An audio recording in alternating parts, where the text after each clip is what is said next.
Diolch. Rhys ap Iorwerth. Dipri Lywydd, and thank you, David Rees, for tabling the motion. I speak both on behalf of Bethan Syed, who's one of the signatories of the motion, and as Plaid Cymru spokesman on the economy, and our commitment to the steel industry, I think, has been clear enough, not least through the fact that elements of support provided to Tata Steel from Welsh Government has come about through cooperation between our two parties. And we've been clear, I think, before, during and since the crisis at Tata Steel in 2016, that securing the future of the industry is vital, is crucial, if we want Wales to remain a centre of manufacturing and industry. And Bethan Syed went so far as to say that she didn't want to live in a Wales that didn't have any steel making, so central the industry is to our economic past and economic future.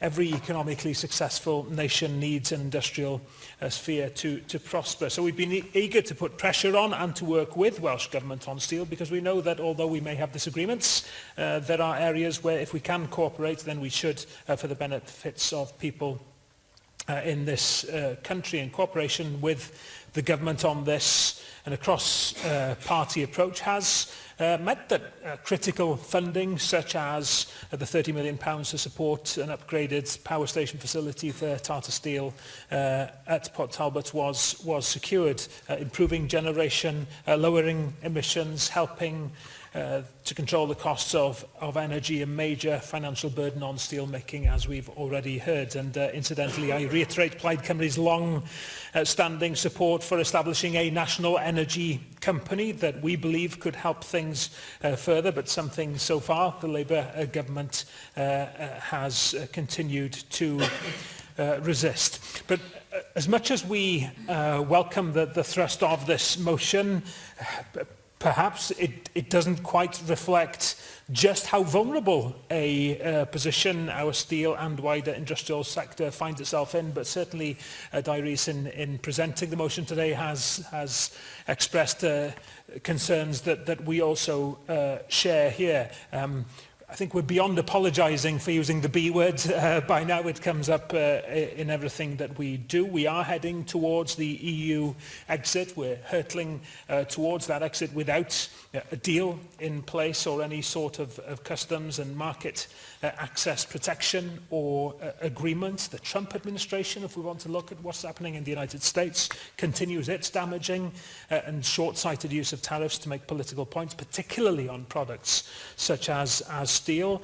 And the UK will soon find itself in an increasingly precarious world economic environment without our European partners standing alongside us. So I think firm foundations, and having firm foundations for our steel industry now, is more important than ever. We are in a very different position to the one we found ourselves in 2016. Tata Steel merged with a major European steel company, ThyssenKrupp. I look forward to hearing from the Minister, hopefully, about the kinds of long-term assurances that he and Welsh Government have received, the kinds of assurances that we now require about the new company's commitment to their sites in Wales. At the moment, it's fair to say that we can be encouraged that some of the investments being made by the steel sector seem to be for the longer term. They do suggest an expectation of continuing steel making in Wales over, say, the next decade at least. But it's essential, of course, that Welsh Government remains focused. It cannot afford in any way to take its eye off the ball on steel making. Our current circumstances are unclear. There's much confusion about the direction in which we're heading, lack of certainty, and things look uncertain for the whole industrial and manufacturing sector across the UK. But I'm very concerned about, as Rees said, what news emerging from the automotive industry could mean for the steel makers that supply it.